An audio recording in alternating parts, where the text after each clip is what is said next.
দুষ্কৃতীরা এসে গুলি করে চলে গেল। এই ঘটনায় তিনজনকে এখন আটক করেছে জিজ্ঞাসাবাদ করাতে। 2 সপ্তাহে কাউন্সিলর গতিবিধির উপর নজর ছিল দুষ্কৃতীদের, মানে বিহার থেকে দুষ্কৃতীরা এসে নজর। ও তো ঘটনার পরে সব জানছে, এখন জানছে না কেন?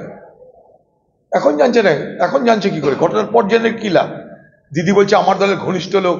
আরে এই বহরমপুর শহরে সত্যেন চৌধুরী খুন হয়েছে, এই বহরমপুর শহরে প্রদীপ দত্ত খুন হয়েছে। কেউ ধরা পড়েছে? কেউ জানতে পেরেছেন আপনারা? তারা তো তৃণমূলের নেতা কর্মী। কেন? তৃণমূলের নেতা তার পিছনে জড়িত, তাই সত্যেন চৌধুরীকে মেরেছে তৃণমূলের প্রমোটার, ওপারের প্রদীপ দত্তকে মেরেছে তৃণমূলের প্রমোটার। চ্যালেঞ্জ করুন আমাকে, আমার কাছে পুলিশ পাঠান, আমি সব ডিটেলসে বলে দেবো। তাদের ক্ষমতা আছে আপনার? এইভাবেই তো বাংলা একের পর এক খুন হচ্ছে। প্রমোটার রাজ সব খুনের পিছনে আছে, এই সমস্ত খুনের পিছনে প্রমোটার রাজ আছে। আপনি ঘরের মধ্যে খুঁজুন, বাইরে খুঁজে লাভ নেই।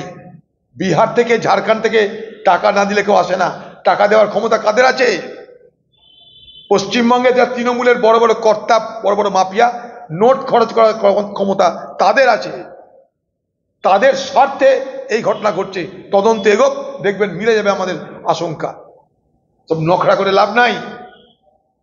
কারা তারা? তাদের মোডাস অপারেন্ডি কি? কিভাবে খুন হলো? বলবে কোনোদিন তৃণমূল? বলবে তৃণমূলের নেত্রী কোনোদিন? বলবে না।